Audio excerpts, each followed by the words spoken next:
Hello, thank you for being here. Today I am doing a review of There's a Cow in My Swimming Pool by Martin Godfrey and Frank O'Keefe. So, I saw this book at a thrift store. It was on the side with the spine, and the title intrigued me, the cover intrigued me even more. Sounded wild and interesting, and it's pretty short, it's like middle grade. So I decided to pick it up, and I'm glad that I did because I almost didn't, but I decided to go for it. So it seems this is a Canadian book that was published in 1991. I'm not sure if it was ever published in the United States, but somehow it found its way here. I don't think it's still in print, so that's part of what makes it interesting to me. Maybe some people, especially people from that area, will remember this book. Maybe they read it when they were younger. It had just a few reviews on Goodreads, some of which were people saying that they absolutely loved this book as a kid. So it may be a memory for some, but it was never like a big classic. I also don't believe I had ever heard of either of these authors before. So this book is about a girl in middle school named Nicole.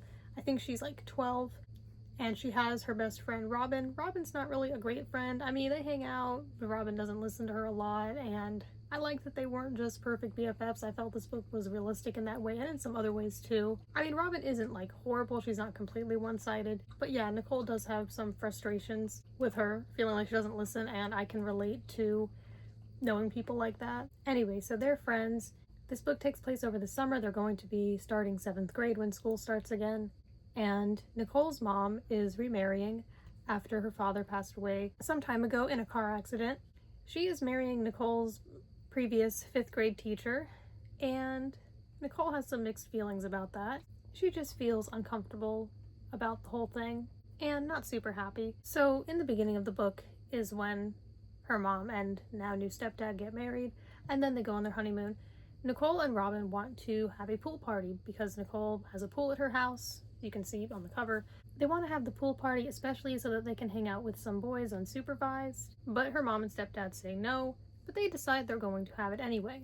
So they plan to do that while her mom and stepdad are gone.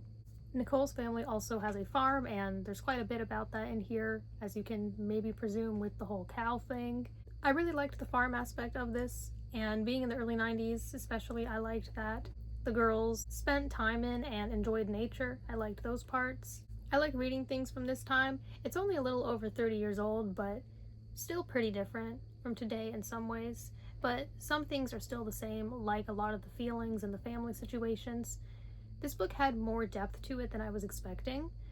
I think it had a lot of good relatable feelings, especially for kids going through their parents, either one of them passed away or they were divorced, because Nicole does meet someone in this book who's going through a similar situation and they talk about it, and then they have complicated feelings about their parents remarrying. So I didn't know this book was going to have that kind of depth to it, but it did, and I appreciated it. I think this could be very relatable for preteens. It has some of that preteen rebellion and angst. I thought the book was pretty good. I thought it was cleverly well written. I thought the feelings in this were very honest. I thought this was a fun little story. I thought it was cute. I enjoyed reading it.